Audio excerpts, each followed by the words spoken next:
बनने का सपना देखा था, लेकिन सफल नहीं हो पाए। उन्होंने ठान लिया था कि बच्चों को पढ़ा लिखाकर बड़े अधिकारी बनाएंगे।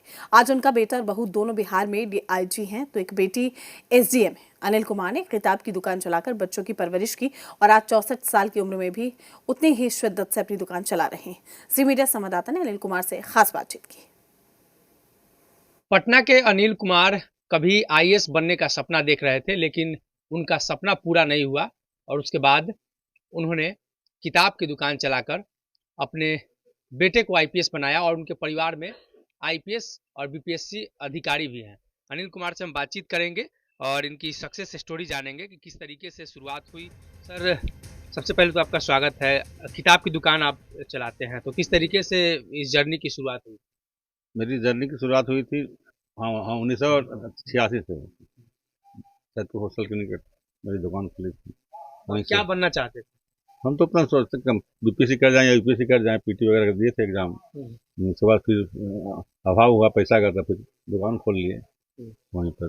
उसके बाद धीरे धीरे दुकान चलने लगा तो थोड़ा मजा आने लगा, तो फिर उसी में रम गया अभी तक।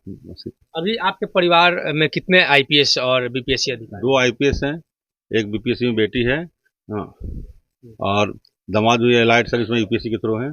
और जो मेरा छोटा बेटा है उनकी उनकी अभी शादी होने वाली है, मैडम अभी आईवी में है। तो किस तरीके से उन लोगों की तैयारी हुई? आप तो नहीं कर पाए। टेक्स्ट जब था तो बोले एनसीईआरटी पहले पढ़ाते थे, टेक्स्ट बुक पर हो पुराने वाली, अभी भी वही पैटर्न है। लेकिन बच्चे यहाँ पर निकल के छोटे गुटखा पढ़ने लगते हैं, तो उसमें होता नहीं है, समझ भी ना आएगा। तो इस संघर्ष को आप किस रूप में देखते हैं?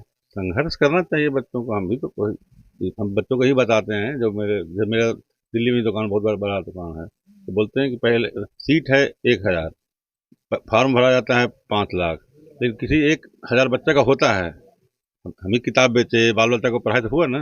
तो हमारे साथ अनिल कुमार जी थे और इनकी पटना में किताब की दुकान है और इनके परिवार में आईपीएस अधिकारी हैं, इसके अलावा बीपीएससी के अधिकारी हैं और इन्होंने किस तरीके से संघर्ष किया और अब तक जो इनका संघर्ष का रास्ता रहा है, उसके बाद ये जो मुकाम इन्हें हासिल हुई है वो स्पष्ट रूप से अब दिख रही है।